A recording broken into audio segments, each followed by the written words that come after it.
যেটার আশঙ্কা ছিল ঠিক সেটাই হয়েছে।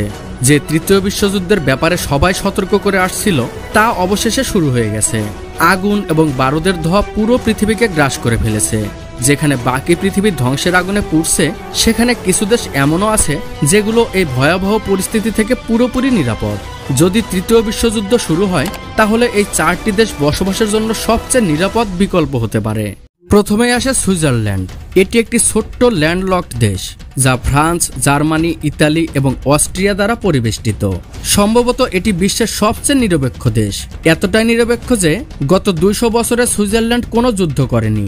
শেষবার তারা 1815 সালে নেপোলিয়নের বিরুদ্ধে যুদ্ধে অংশ নিয়েছিল। যদিও এটি ইউরোপের অংশ, সুইজারল্যান্ড ইউরোপীয় ইউনিয়নের সদস্য নয় এবং ন্যাটোর অংশও নয়। তাহলে তৃতীয় বিশ্বযুদ্ধের সময় সুইজারল্যান্ড কেন এত নিরাপদ থাকবে? এর প্রথম এবং প্রধান কারণ হলো এর ভৌগোলিক অবস্থা। সুইজারল্যান্ডকে যদি 3টি ভাগে ভাগ করা হয় তাহলে দক্ষিণে রয়েছে আল্পস পর্বতমালা, যা এটিকে ইতালি এবং অস্ট্রিয়া থেকে আলাদা করে। পশ্চিম এবং উত্তরে রয়েছে জুরা পর্বতমালা, যা এটিকে ফ্রান্স থেকে পৃথক করে। মাঝখানে রয়েছে সুইস প্লেটো, যেখানে সুইজারল্যান্ডের বেশিরভাগ মানুষ বসবাস করে। এই প্ল্যানটি অত্যন্ত দক্ষতার সঙ্গে তৈরি করা হয়েছে এবং এর নাম দ্য ন্যাশনাল রিডআউট প্ল্যান। এই পরিকল্পনা অনুযায়ী কোন যুদ্ধের পরিস্থিতিতে সুইস সেনাবাহিনী শহরগুলো ছেড়ে দক্ষিণে আলপাইন অঞ্চলে সরে যাবে। এই পর্বতগুলোর উপর সুইজারল্যান্ড 26,000টিরও বেশি বাংকার, অ্যান্টি এয়ারক্রাফট গান এবং মেশিন গান স্থাপন করেছে। এই জায়গাগুলো এতটাই সুরক্ষিত যে আকাশ থেকে এগুলো খুঁজে বের করা কঠিন এবং মাটির ওপর থেকে এগুলো আক্রমণ করা কার্যত অসম্ভব। এছাড়াও প্রতিটি সড়ক, সেতু এবং টানেল এমনভাবে ডিজাইন করা হয়েছে যে কোনো আক্রমণের সময় একটি রিমোট কন্ট্রোল বাটন ব্যবহার করে এগুলো উড়িয়ে দেওয়া যেতে পারে। ফলে কোনো বাহ্যিক সেনাবাহিনীর পক্ষে সুইজারল্যান্ডে প্রবেশ করা অত্যন্ত কঠিন হয়ে পড়বে। দ্বিতীয় বিষয়টি যা সুইজারল্যান্ডকে এত নিরাপদ করে তোলে তা হলো এর নিউক্লিয়ার শেল্টার ব্যবস্থা। এটি বিশ্বের একমাত্র দেশ যার কাছে এত বেশি সংখ্যক নিউক্লিয়ার শেল্টার রয়েছে। যে কোনো পারমাণবিক হামলার সময় এটি পুরো জনগণকে রক্ষা করতে সক্ষম।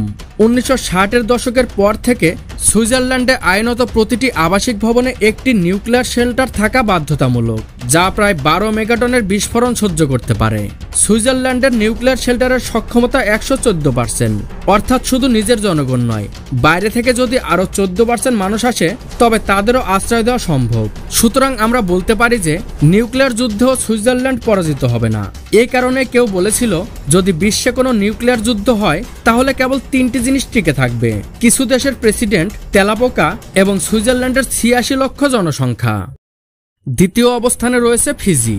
এটি দক্ষিণ প্রশান্ত মহাসাগরে অবস্থিত, অস্ট্রেলিয়া থেকে প্রায় 1700 মাইল দূরে।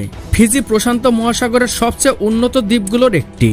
মনোরম সৈকত এবং সমুদ্রের খাদ্যে সমৃদ্ধ এই দেশটি এমন কোনো কৌশলগত গুরুত্বপূর্ণ সম্পদে পূর্ণ নয় যা এটিকে বিশ্বের পরাশক্তিগুলোর নজরে আনতে পারে। ফিজির কোনো উল্লেখযোগ্য যুদ্ধ কৌশল নেই এবং এর সামরিক বাহিনীতে মাত্র 6000 সদস্য রয়েছে। ফিজিকে নিরাপদ রাখার দ্বিতীয় বড় কারণ হলো এর গভীর অবস্থান। এটি এশিয়া, আমেরিকা, ইউরোপ এবং আফ্রিকা থেকে এতটাই দূরে যে বাকি বিশ্বের যুদ্ধের প্রভাব এই দ্বীপে পৌঁছানোর সম্ভাবনা প্রায় নেই বললেই চলে।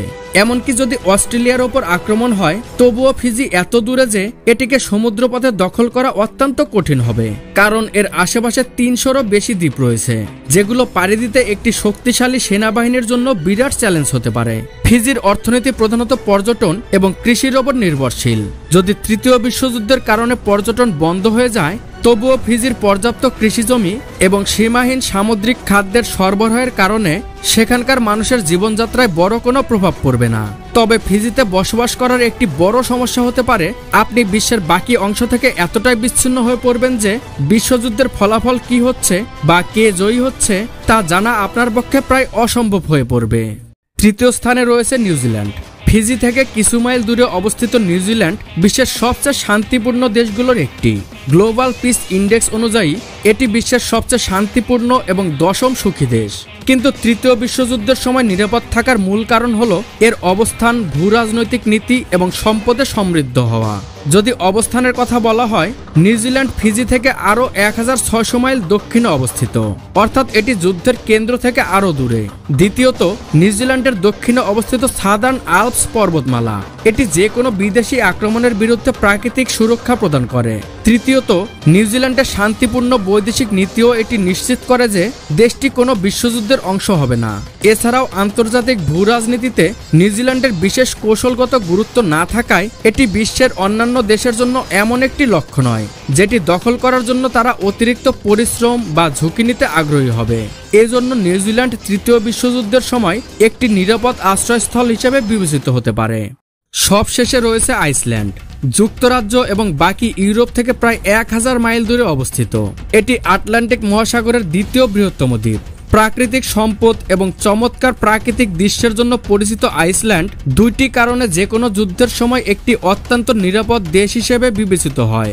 প্রথম কারণ হলো এর অবস্থান। এটি যুক্তরাজ্য এবং ইউরোপের অন্যান্য দেশ থেকে এতটাই দূরে যে কোনো সরাসরি যুদ্ধের পরিস্থিতিতে এর দিকে কারো মনোযোগ যাওয়ার সম্ভাবনা খুবই কম।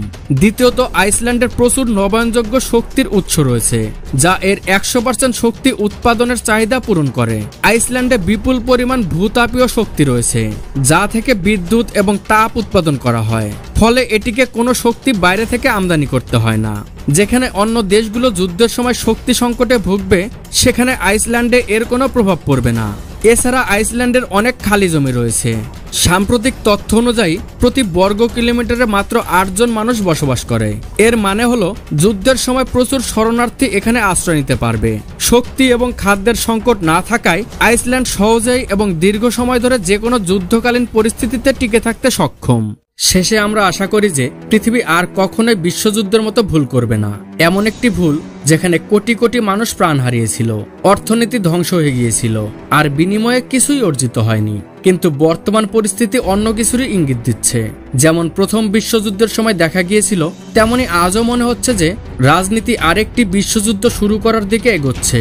যদি এই ভিডিওটি আপনাদের ভালো লেগে থাকে তবে অবশ্যই ভিডিওটি লাইক করুন এবং আমাদের চ্যানেলটি সাবস্ক্রাইব করুন, কারণ আমরা এখনো অনেক আকর্ষণীয় বিষয়ে ভিডিও তৈরি করতে চাই, আর এই জন্য আপনাদের সাপোর্ট খুবই গুরুত্বপূর্ণ। আপনার কোনো মতামত থাকলে নিচে কমেন্ট করে জানান। নিজের খেয়াল রাখুন। দেখা হবে পরবর্তী ভিডিওতে।